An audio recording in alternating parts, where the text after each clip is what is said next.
Hello there, Sir from 17 once again.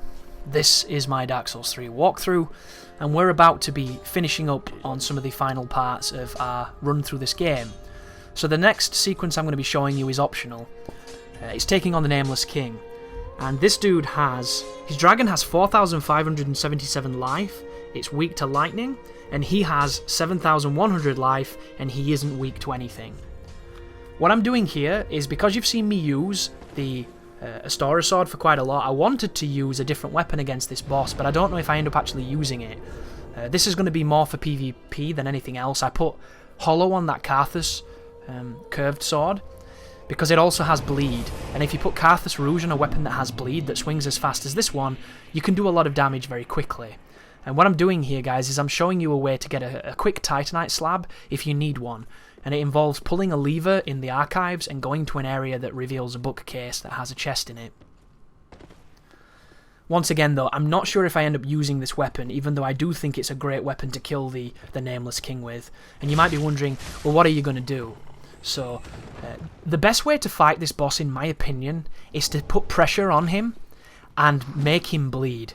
He's resistant to bleed, but it still works, and we are a build that builds bleed very well. So I'm going to be consistent on his arse, hitting him, working on that bleed, and then when you stun him, what will happen is, if you do what I do in this video, we're going to go between stunned state to being bled to additional stunned states, and he's not going to get chance to do any of his most devilish final form stuff, because he's going to be in such a pain and at such a threshold that he doesn't get chance to finish his moves. And it's all because we're staying on him, we've got a very powerful weapon, and we're just hitting him with stun, hitting him with bleeds, hitting him with ripostes, everything at once basically. And it's really going to come together in what is a destruction of the Nameless King boss. And I think this boss can be very difficult, and I understand anybody who's having difficulty with him. But with the strategy that I'm going to show you, I think you should have a lot more success. My biggest issue with the Nameless King is he's a troll boss.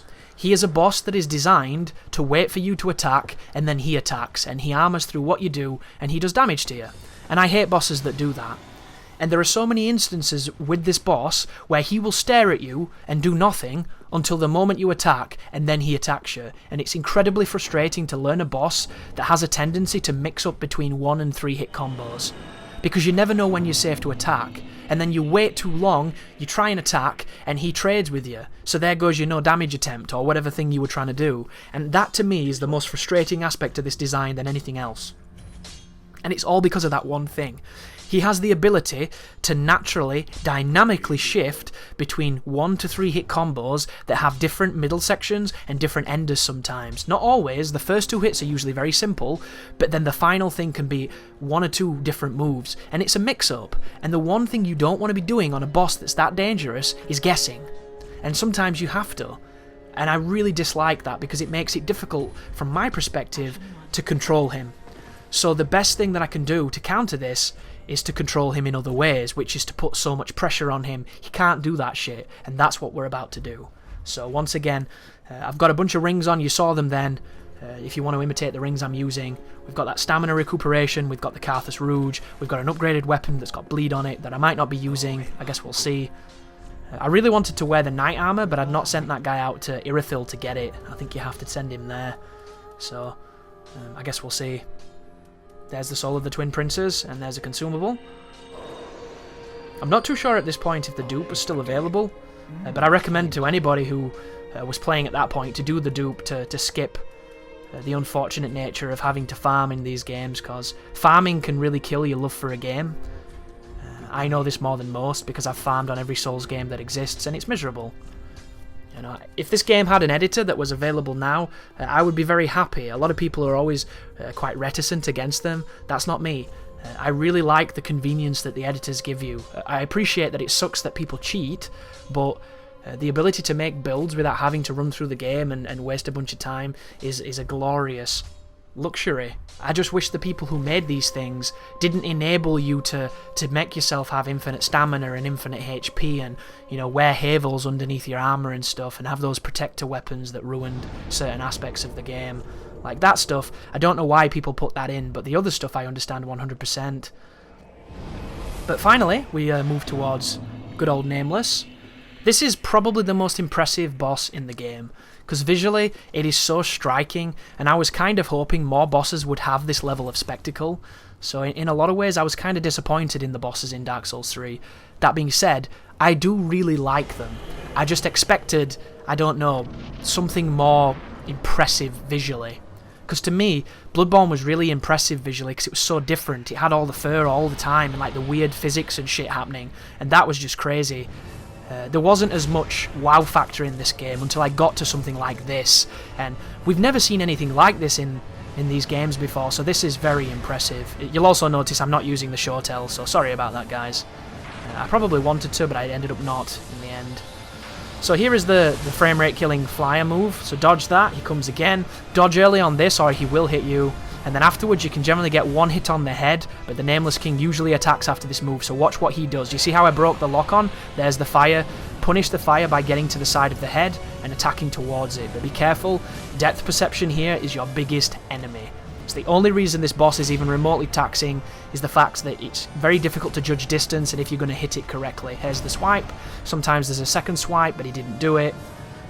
Whenever the dragon squats, it means it's going to fly towards you. If you time a strike, you can actually hit its head as it drives by you and do some good damage. There's the stun, there's the R2 into the riposte, there's the riposte into the next area of the fight.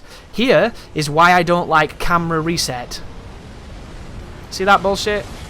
I tried to lock onto him then, and I turned the complete opposite direction.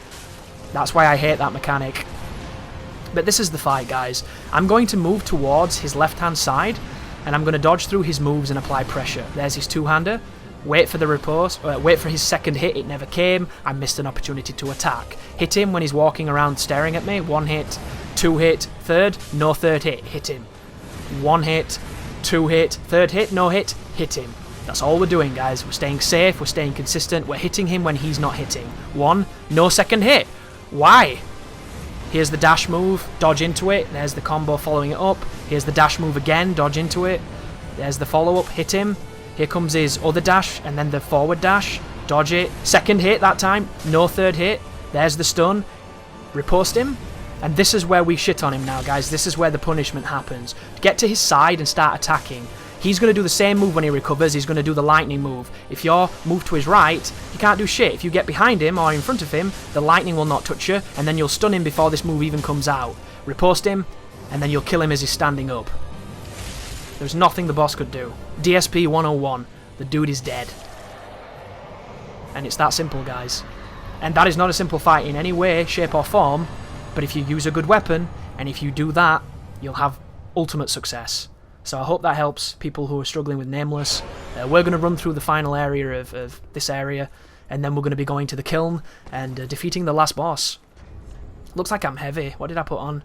Oh, the ring to get souls made me too heavy to wear this armor. Who knew?